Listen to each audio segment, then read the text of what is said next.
नमस्कार मित्रांनो, स्वागत आहे तुमच्या एका नवीन माहितीपूर्ण व्हिडिओमध्ये. मित्रांनो, तुम्ही जर बांधकाम कामगार असाल आणि तुम्ही अजूनही महाराष्ट्र इमारत व इतर बांधकाम कामगार कल्याणकारी मंडळाकडे बांधकाम कामगार म्हणून नोंदणी केली नसेल, तर हा व्हिडिओ शेवटपर्यंत पहा. बांधकाम कामगारांसाठी शासनाकडून अनेक योजना राबवल्या जातात, ज्यामध्ये सामाजिक, शैक्षणिक, आरोग्यविषयक आणि आर्थिक अशा विविध योजनांचा लाभ देण्यात येतो. जसे कामगारांना पहिल्या विवाहाच्या वेळी 30,000 रुपये आर्थिक मदत देण्यात येते. त्यानंतर शैक्षणिक योजनेमध्ये इयत्ता पहिलीपासून ते वैद्यकीय पदवीपर्यंत त्यांची मुलं शिक्षण घेत असल्यास 2,500 रुपये ते 1,00,000 रुपयेपर्यंतची शिष्यवृत्ती त्यांना प्रत्येक वर्षी देण्यात येते. त्यानंतर कामगाराचा कामावर असताना जर मृत्यू झाल्यास कामगाराच्या वारसाला 5,00,000 रुपयेपर्यंतची आर्थिक मदत देण्यात येते. मला बांधकाम कामगार म्हणून नोंदणी करायची असेल, तर तुम्हाला बांधकाम कामगारच्या ऑफिशियल वेबसाईटवरती यायचं आहे. या वेबसाईटची लिंक मी व्हिडिओच्या डिस्क्रिप्शन बॉक्समध्येही दिली आहे.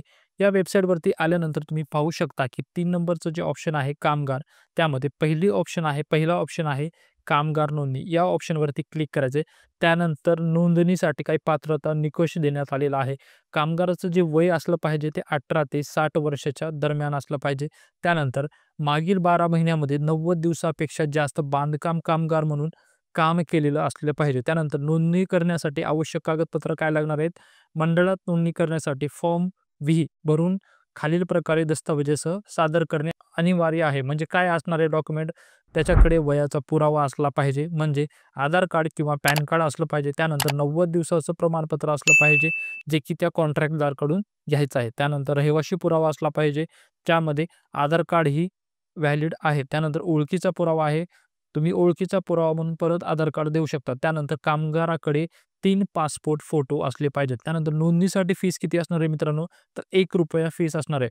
मित्रांनो, विधानसभा निवडणुकीच्या अगोदर बांधकाम कामगार नोंदणी जी आहे, तुम्ही घरून बसून करू शकत होता. पण आता ही नोंदणी तुम्ही स्वतः करू शकणार नाहीत, कारण त्याची ऑफिशियल नोटिफिकेशन या वेबसाईटवरती देण्यात आलेली आहे.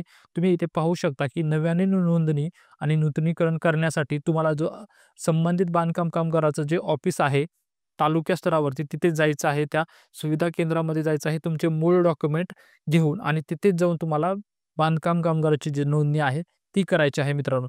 आता तुम्ही ऑनलाईन स्वतः नोंदणी करू शकणार नाहीत. मित्रांनो, अशा प्रकारे तुम्हाला बांधकाम कामगाराची नोंदणी करायची आहे.